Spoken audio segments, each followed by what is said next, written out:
Good morning. It's a Monday morning. It's time for another edition of Weber This Week. The dog is here, yes, and great to have a young man who I've watched for several years do his thing for Channel 9 in Syracuse, New York. Steve Infanti joins me via phone from the Syracuse area this morning, and we certainly welcome you to our program on a Monday morning, and it's going to be a nice week, I guess, weather-wise, in the State Fair. Without getting to Steve right away, I know Steve's thinking of that as well. The State Fair starts up on Thursday.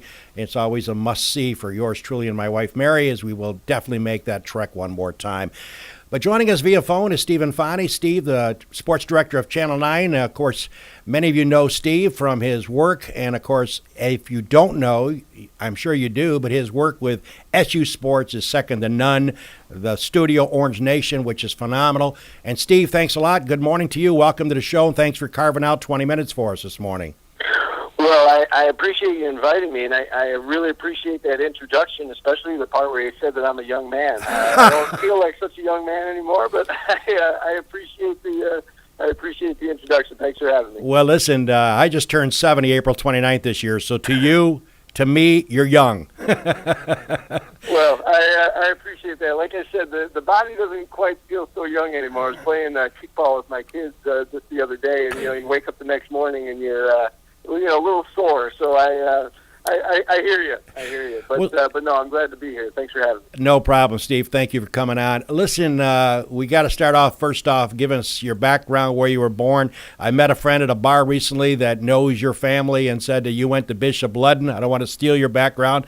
Give us your rundown of where you were born and where you went to school, and we'll pick it up from there.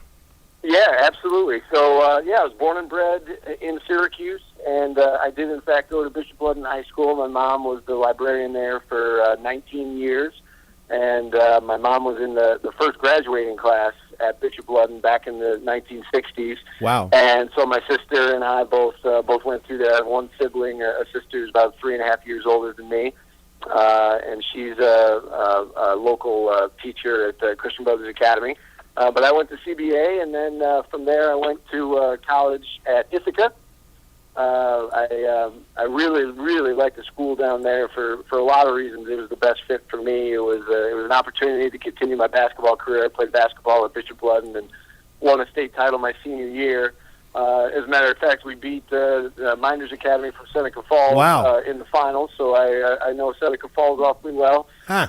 And from there I went to Ithaca and was able to play basketball down there for a couple of years, and majored in broadcast journalism.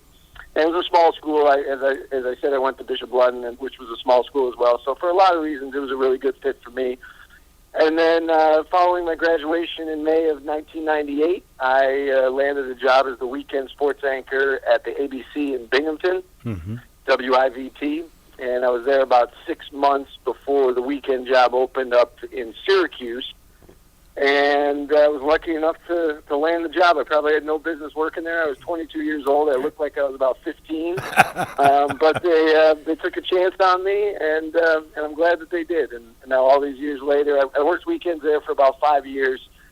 And then my boss, Doug Logan, who's been great to me over the years, he moved on to a different opportunity and allowed me to take over the sports director duties there. And so I've been sports director since fall of 2004. Can't believe it's been 11 years, but yeah. So that's my TV background. And then recently, within the last 3 years or so, I started doing some radio work here in Syracuse as well at the local ESPN affiliate. And now I co-host a weekday sports show from 1 to 2 o'clock called Orange Nation, and that again airs Monday through Friday. Well, I got in this local media here in Seneca Falls back in 1970, and when I was 7 or 8 years old, I had dreams of becoming a sportscaster, and also I had dreams, Steve, of working at a Gould's Pumps, of course, a legendary company in town. Now it's called Xylem and ITT. And I was fortunate enough, and I used to sit out on the front porch with a ketchup bottle making believe I was a sportscaster. And little did I know that, 1970, when I was 25, I landed the job beating out 12 other competitors. And it was a dream that I had, and I'm obviously still in the media with this show. But I did radio and a lot of play-by-play of football and basketball games. Likewise, and yourself growing up, did you have visions of becoming a sportscaster? it's funny you should say that. I did, and you talk about the ketchup bottle. For me, it was my toothbrush. I would walk around the house, and I would do play-by-play of everything that was going on, from my mom cooking dinner to what my dad was up to, and I probably drove my parents crazy. And it's funny because I was going through some old boxes the other day. My mom passed away about 10, 11 years ago. And we were going through some of her old things and the things that she kept. And I came across this diary that she wrote. And it was, I couldn't have been more than 5 or 6 years old. It was a family vacation. And one of the parts in the diary was about how we were on the airplane flying to California and how I was doing play-by-play on the airplane into a hairbrush. And she wrote in there that I was, she's like, oh God, I hope, the passengers around me understand. My son's a little bit excited. But yes, in answer to your question, I loved sports growing up. Yeah. That was why I went into broadcast journalism. When I graduated from Bishop Ludden and I was off to Ithaca, my career counselor at the time said, what are you interested in doing? And I knew that I loved sports, obviously, and my other passion was writing. I would write, short stories, poems, just for fun, like when I was a kid. I just loved to write. So, we talked about, what career could we choose that we could combine writing with my passion for sports. I knew I wasn't going to be a professional athlete, that after college my career was going to be over, and so it was a natural fit to go into broadcast journalism. And at the time, I didn't know if I wanted to do TV, radio, newspapers, magazines. I didn't really know. Sure. But I did an internship after my freshman year at Ithaca. I did an internship at actually Channel 3 in town. Matt Mulcahy's an Ithaca grad as well, and I met Matt at at an alumni event at Ithaca. And we struck up a conversation, and he said, hey, if you're interested in an internship, give us a call. And one thing led to another, and I did an internship that summer at Channel 3, and I just fell in love with the TV business, and I just pursued that ever since. And then all those years later, after I got out of school and spent my 6 months in Binghamton, that great opportunity opened up at Channel 9, and I've been happy to be there ever since. Well, it's funny because I used to sit on the front porch. I'm one of 3 brothers. I'm the youngest of 3 boys, and I would sit on a summer night on the front porch, a screen porch, on Spring Street here in Seneca Falls, and I would put a ketchup bottle to my mouth, making believe I was calling a game. And I used to follow the 76ers, and they would have battles with the Boston Celtics, and I would describe the game, and my mother would walk out on the porch, and she'd shake her head and wonder if the wagon was going to come soon to pick me up, because the neighbors were wondering what the noise was coming from the front porch of the Weber household. And I hear you. It's funny how that all transpires. That was the same kind of kid. Well, listen, let's talk a little bit about, of course, your whole focus at Channel 9. And I got to tell you, I've been a fan for many years, but I love the coverage. Jim Centacropa, the owner, who's with us right now via a headset as a Syracuse grad, so he loves what you're doing with SU Sports. Obviously, that's a major priority. You guys are in a hotbed of SU Sports, from field hockey to ping pong to basketball to football to lacrosse. You do it all, and you do it very well based on the time restraints that you're given via your show, and it's all TV, as you all know. You got a certain amount of time to do these things in. But, it's got to be a real, I say, feather in the cap of where you're at, knowing that you're in the middle of one of the most celebrated sports, colleges around the country. SU. Well, I tell you what, I have been here, 16 years now, and I have had people from time to time approach me, and, whether we're at the state fair or out and about, and, they say, well, how come you're still here? How come you haven't moved on? Yeah. And my honest answer is, I love it here. I mean, this is my hometown. I'm able to, I grew up a Syracuse fan. Now, when I'm on the air, I can't be a fan, and that's been one of the changes for me, from when I grew up to where I am now, is that I have to look at things objectively and analyze and call it like I see it, and not call it with orange-colored glasses on. But with that being said, I love it. This is a great sports town. It's my hometown, and for 10 months out of the year, it's, like you said, a hotbed of college athletics, from basketball to football to lacrosse. Things quiet down a little bit here over the summer, mid-June to really, early August, when the team comes back and reports for camp. But, we catch our breath over the summer, and then we do it all over again. Oh, I know. So I'm looking forward to the start of the football season. It really is a great college town, and, in terms of college basketball, it's right up there top 5 college basketball towns in the country, I would say, no doubt. Oh, no doubt. Look at the attendance numbers year in and year out. And I think the football team, I think the program's moving in the right direction. Obviously they took a hit after Coach P left, and Greg Robinson had a lot of trouble in terms of getting wins. And after he left, Doug Marrone, I think, started moving things back in the right direction. I think Scott Schaefer has continued that.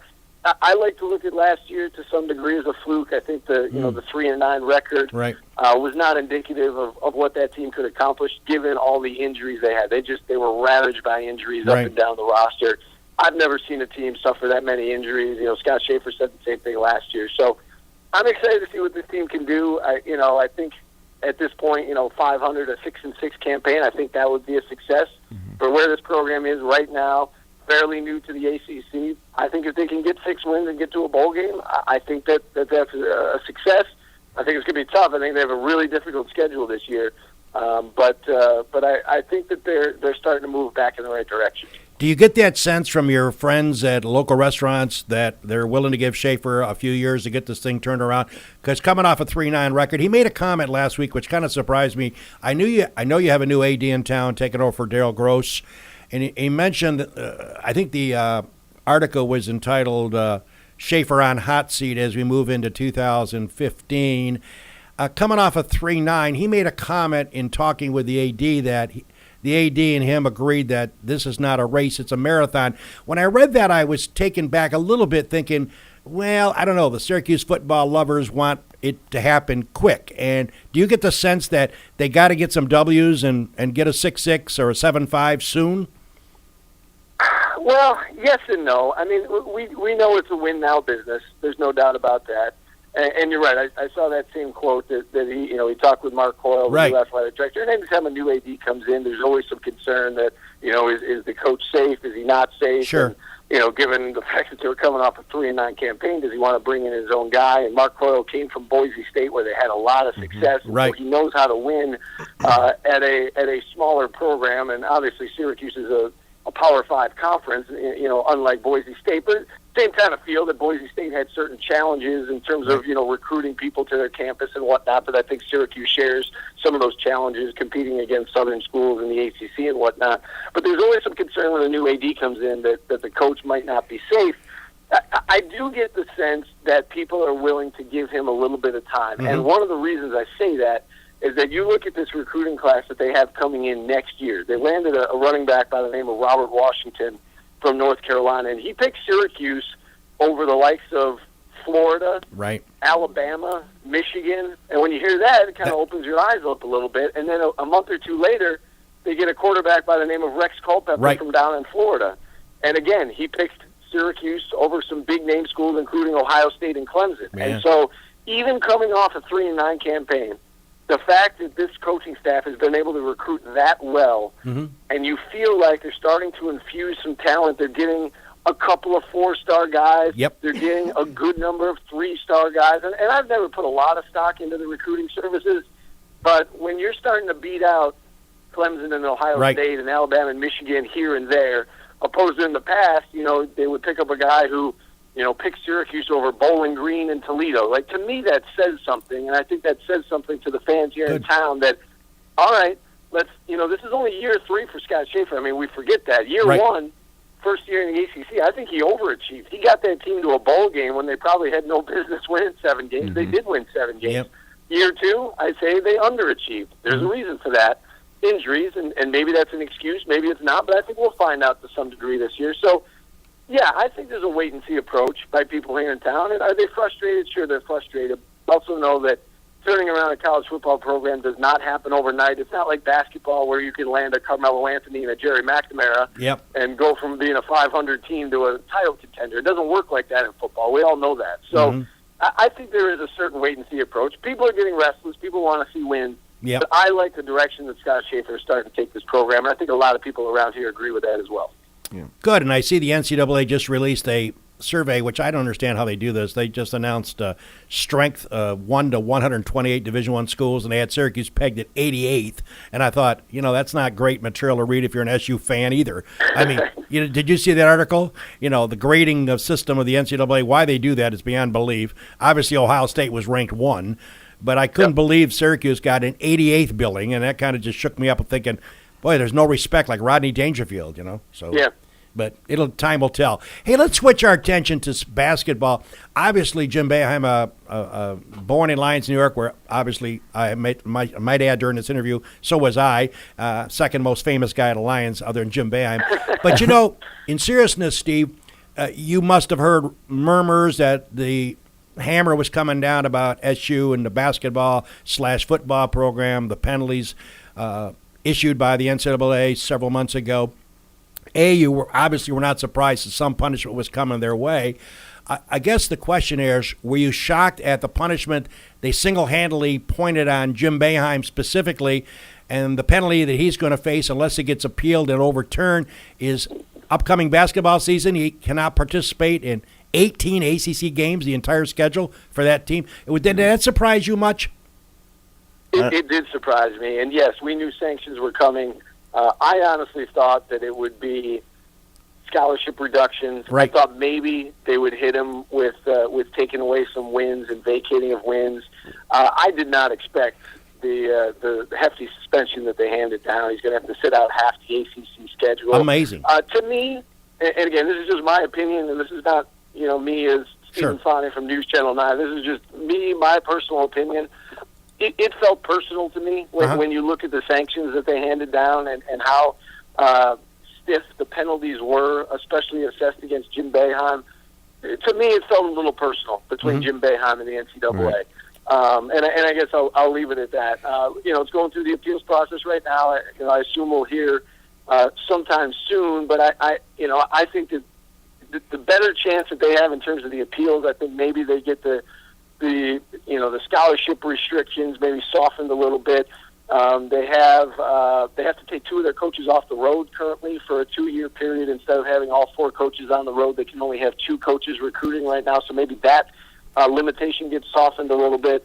But I don't know. Again, my personal opinion, I think the NCAA wanted to make an example out of Jim Boeheim and for other coaches around the country and whatnot. And I think that was what they went about trying to do. They wanted to make an example of him, and obviously the NCAA and Jim Boeheim have a long history. He's been in the game. This is his 40th year as head coach. So I think it's unfortunate. I think Jim Boeheim has handled it the best he could. He's gonna, I assume he's gonna sit out those games, and Mike Hopkins will take over. It'll be a nice dry run for Mike Hopkins, who's going to take over the program now in 3 years, and. I think the future looks bright for this program. They've got a great recruiting class coming in next year. I think they'll be pretty good this year, but I think next year is the team to watch. Jimmy Senecrobi, a graduate of SU and an owner of our network here, FingerLakes1.com, wants to ask you a question. Hey, Steve. I'm just wondering, during this NCAA investigation, if you didn't, how do you fight the urge to kind of editorialize a little bit about maybe your true feelings about how Syracuse is treated by the NCAA as a fan? And this is something, too, that affects your business because, you certainly have a lot to cover in those Final Four years. And when Syracuse has success, WSYR has more success. And Absolutely. Absolutely. So how do you kind of balance the urge, I suppose, to kind of, say how you might really feel as opposed to how you probably should report? Well, that is a great question, and that is something that has been, really a challenge for me since the moment I got in this business, and especially being in my hometown. The answer is a couple of things. You said that, it's good for business when SU does well, and you're absolutely right. It's good for News Channel 9, and honestly, it's good for me as well. I mean, a couple of years ago when we went to the Final Four, yes, it's a lot of work, but it's also very rewarding. That's, right. These are the kinds of stories that, as a sportscaster, you want to go out and cover, and you want to be on the road, and you want to go to the Final Four, and you want to cover big events. And so, that's fantastic. And last year, with the, obviously the postseason ban, and then they couldn't even go to the ACC tournament, and so March rolls around, and you're kind of left with this empty feeling. Right. We're just so used to March. We ramp up our coverage, and there's a certain adrenaline rush, and we just didn't have it last year. So from a personal perspective, yes, it was disappointing having to sit through that. I know it was disappointing for the team. Or Team Christmas. I mean, what he was able to do over the course of his 4 years, you feel for the kid. I mean, worked so hard, did everything the coaches want him to do, and he's got to sit home, his final postseason. But to get back to your question about, how do you handle that? For me, and that's where the radio show is a nice outlet for me, because when I'm on TV, I really have to keep it, facts and figures, and this is what was said, and let's hear from the coach and let's hear from the NCAA, and just keep a very balanced report. When I'm on the radio, and I'm not saying I become a homer when I'm on the radio, but when I'm on the radio, I am allowed to share my opinion a little bit. And so as we're chatting here now and I'm talking to you guys about how I feel about certain things, I'm able to do that on my show as well and kind of interact with the callers. So it is a nice outlet for me, whereas when I'm on TV and I have the limited amount of time, 3.5 minutes or 4 minutes, whatever it may be for a sportscast, I do my thing for TV and for Channel 9 and keep it fair and balanced, and this, facts and figures are very straightforward. And then when I'm on the radio, I can let loose a little bit more, share my feelings, share my opinions, interact with the callers. And so that's been a nice outlet for me through this whole process. I was thinking, it's 10 minutes up already. We're going to wrap it up in a few minutes. I just wanted to ask you a couple more things, Stephen. The thing that came to mind when you said you would come on my show this morning was, here's a guy that's done a great job, and I check you guys out. I check your show out every night. But I also remember and I also recall the fact that you're in a great position, not only for working for Channel 9, but alongside two of the all-time legends as anchor folks, Kerry Lazarus and Rod Wood. I mean, you couldn't have dreamt a better scenario. I mean, you talk about stability. I mean, they are just like, Elvis is in the house. I mean, it's amazing. Yep. I guess the word is continuation, a continuity involved with watching them do the news. And we're big fans of Channel 9, but my whole family is. But it's got to be something special for you as well, knowing you're working alongside of folks that every 6 months they don't change anchors. Well, it's unbelievable. It really is. And I mentioned that I started there it was, I think, early January '99 when I first started there after spending my 6 months down in Binghamton. And again, keep in mind, I grew up in Syracuse. I grew up watching Channel 9. Yep. I grew up watching Kerry Lazarus and Rod Wood, and at the time, Doug Logan, who was doing sports, he'd been there for a really long time, and Dan Cummings. Yep. Now all of a sudden, I go in there at 22 years old, and I'm working alongside Dan Cummings and Rod Wood and Kerry Lazarus and Doug Logan. I mean, it was, talk about, wide-eyed when you kind of walk in the building and sit down at your desk and, what have I gotten myself into? It was a little intimidating, a little bit overwhelming at first, but I tell you what, they are all great people, and they've all really helped me along the way with various aspects of the job and with my career, and it's been really a pleasure working alongside all of them and all the great people at Channel 9. But I think those four in particular, because they've been veterans, and Rod and Kerry, like you said, they're there every single night. And when I first started there, Kerry really helped me with my appearance. I know that sounds strange, but I mentioned I was 16 years, I was 22. I looked like I was about 16 years old, and so she helped me, try to make me look a little bit more mature and what I was wearing and how I, styled my hair and like little things like that. She didn't have to do that. I mean, she's a legend in the business. She didn't have to do that, but she really went out of the way to help me, and all four of them have, had taken me under their wing over the years and really provided guidance and leadership, and it's really, really been a pleasure working there. We had the motto years ago, local people, local news. That's it. Dan is from, New York, and Rod grew up right there in Syracuse, went to Nottingham High School, and and again, Doug and Kerry, they're kind of adopted Central New Yorkers because they've been there so long. So, it really has been a pleasure working at Channel 9 all these years. Well, listen, I appreciate it from my standpoint for you taking time out to talk to us. I'm going to be at the fair. Hope to be able to see you when you're down there, meet and greet. Look forward to meeting you individually.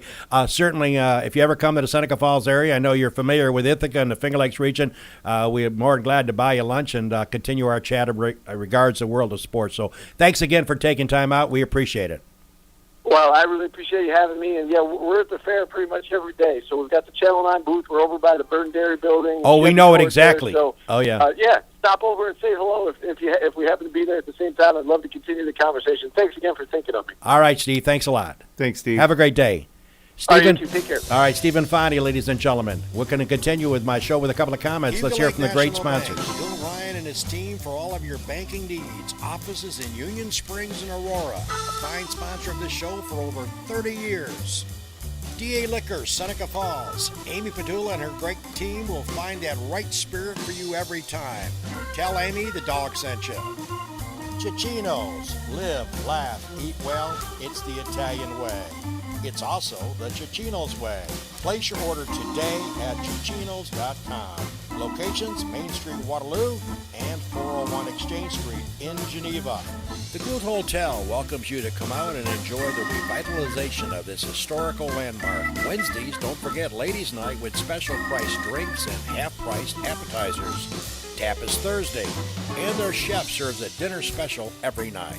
The Gould Hotel in Seneca Falls. Steve Wadhams, Wadhams Enterprises, your employer of choice. Proud supporter of this show and local athletics. Bob and Leslie Ullman, owners of the Ullman Theater in Lyons, as well as the Newark Pilots, a minor league baseball team with a major league ballpark.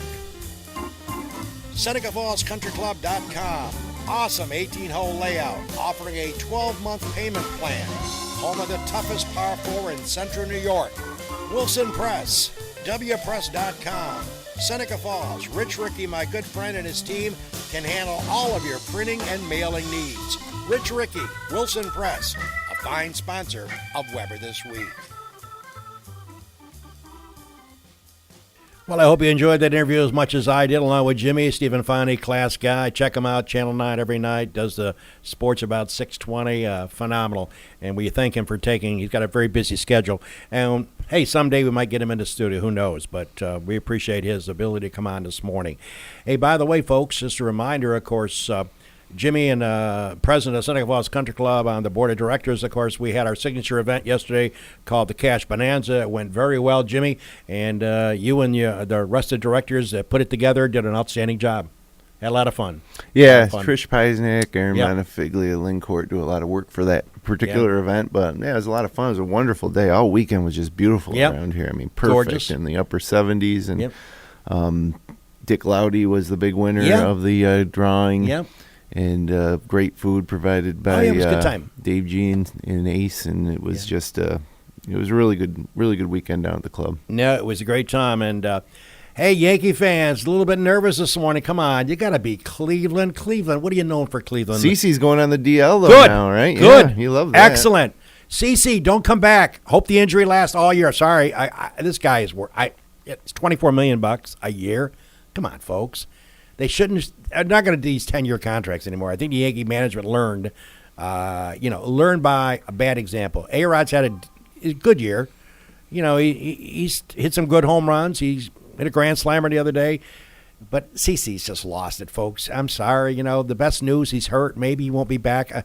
Yankee fans, you got to beat Cleveland. You can't lose 3 out of 4 at Yankee Stadium against Cleveland. Cleveland's known for the Rock and Roll Hall of Fame and also bad weather, snow. Come on, you got to beat the Cleveland Indians. You can't lose 3 out of 4. It's down the stretch. And, boy, is Toronto beating up on the Angels out there in the West Coast. I think they're averaging like 14 runs a game. Oh, my God. Yeah, you can kind of feel it slipping away for the Yankees. Yeah, come on, Yankees. Get your act together. Embarrassing. The Mets, I'm not a Mets fan. Give them credit. Of course, they played Colorado. I think Bob Ullman and the Newark Pilots could beat Colorado. Hello. I mean, they took advantage of the weaklings. That's what you got to do in baseball. And Cleveland is a weakling. Don't get me going on the Indians. I can't stand the Yankees. Lost 3 out of 4 of those. How about golf? Davis Love the third. Remember Davis? Graduate of North Carolina, playing the Wyndham Championship, which is in Greensboro. Captain of the Ryder Cup team. Oh, my. Played great golf yesterday. Hung on. Wins that tournament. 2-year exemption. I wonder if he'll pick himself for the Ryder Cup. Wouldn't that be neat? Yeah, I don't think he will. There's too many other good players out there. But he will be back at the Masters next year. Right. And, that's great. With all the talk of the youth movement here on the PGA Tour over the basically all season long, and then the hype surrounding Tiger Woods coming up, it's Davis Love comes out of nowhere to win that thing. He's got a beautiful golf swing. He always has. Yeah. Beautiful golf swing. 51 years, 4 months old. Good for Davis Love. I love that kid. Third oldest winner in PGA Tour history. Yep. Phenomenal. And Tiger Woods, for you Tiger Woods fans, adios. You won't see him until October when the new season kicks off. It's a season that starts 1 year and goes to the next. He should play the fall swing, though, to get back into gear. Everybody got excited about Tiger coming into this tournament, shooting, being up at the top. He's a third-round leader. He had a chance. And, down at the course, I bet Danny Rosada a drink. I said, Tiger's not going to break 70 today. And he said, oh, yeah, he will. Well, guess what? He shot 70. And of all the players in contention in the top 20, he was the only one not to get into the 60s. He's so far away. People get excited when he was in contention, but then he just, he sculled chips. He made a triple bogey. At 11. So far away. Still so far away. That was a really weak field, too. No Jordan Spieth. No. Very weak field. Yeah. By the way, Martin Keimer, not going to make the FedEx. Ernie Els, no FedEx. KJ Choi, no FedEx. It's top 125, and they don't go to 126 if 124 withdraws. It is 125, and I think they're going to go. And, how much money's on the tour? Let me tell you. Sergio Garcia, Rory McIlroy got billions. Where are they going this week? On vacation. They're not playing the first of the FedEx, which is going to be played at Plainfield Country Club in New Jersey. Yeah, meaning they don't really need the money, the millions of dollars at stake. They can pass on that. Can you imagine? They pay, I think, $1.6 million for each of these FedExes, and I think the last one, Tour Championship, pays $1.8 million. It's almost a $9 million purse next weekend. Amazing. Yeah. So these cats aren't even going to play. I don't think I'll play. What? And, how many kids in the tour, young guys, would give their left, testicles, seriously, folks, to play in a tournament with 125 golfers? I think there's going to be 121, 122 go to the tee on Thursday morning. They don't go to the 126 and bring you in. That's not the way it works with the FedEx, which I like, by the way. You earn it or you're out. Yeah. And so Sergio and Rory, they're taking the week off. Amazing. Hey, folks. Hey, Canal Cup, Seneca Falls Country Club. Normie, I hope Normie, he's probably busy this morning, but I know he hears about my show. Normie, the dog. I love you, Normie. You're like a brother to me. I love you. A Canal Cup, Jimmy SFCC against your squad over there. Doug Brown's our captain. Doug Brown, the captain. You've lost 11 years in a row. Now, this past one, Jimmy wrote a great article on the network here, Finger Lakes One, stating it was a thrilling victory. It was a tie. We actually tied them. We tied them 6-6, but because we had the cup, you retain it. We retained it. Folks, to my friends at Silver Creek, the Mike Birdsels of the world, all these cats over there, the Gary Millards and so forth. Boys, think darts. Think darts. Think cards. Think cards or darts. Think water polo. Maybe we could.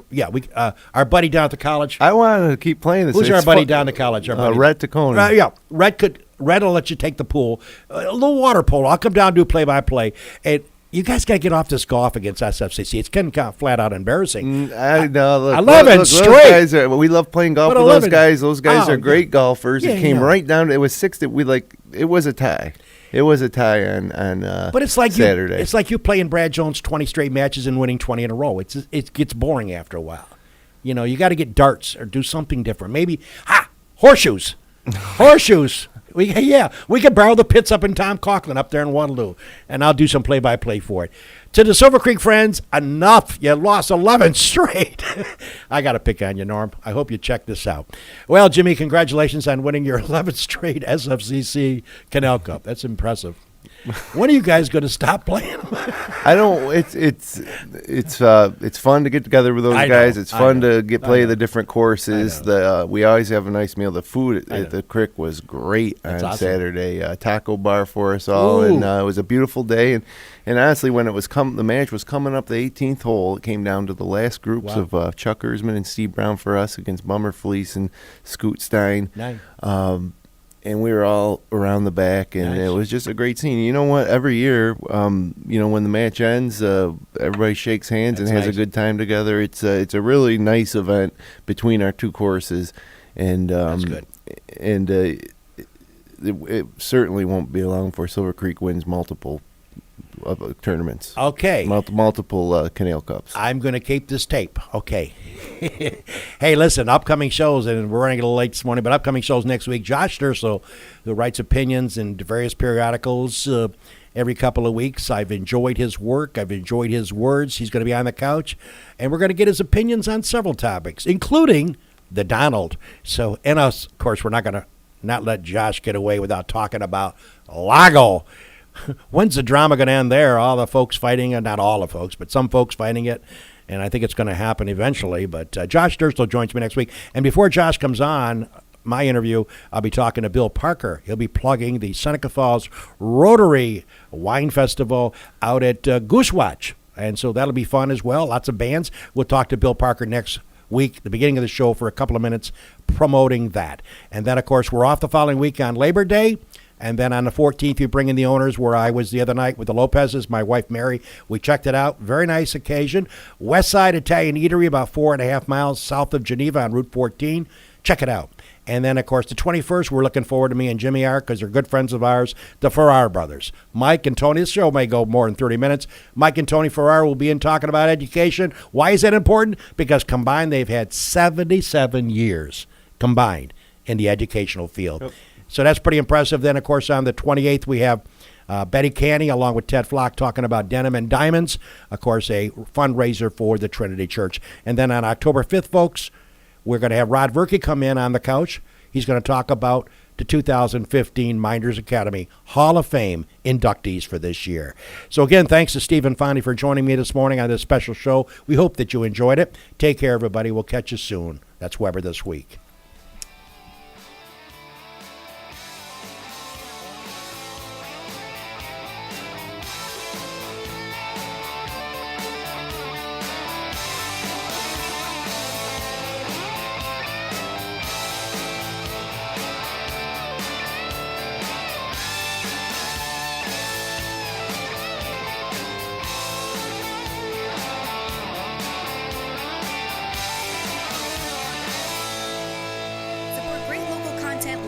By becoming a patron of FingerLakes1.com. Visit patreon.com/FL1.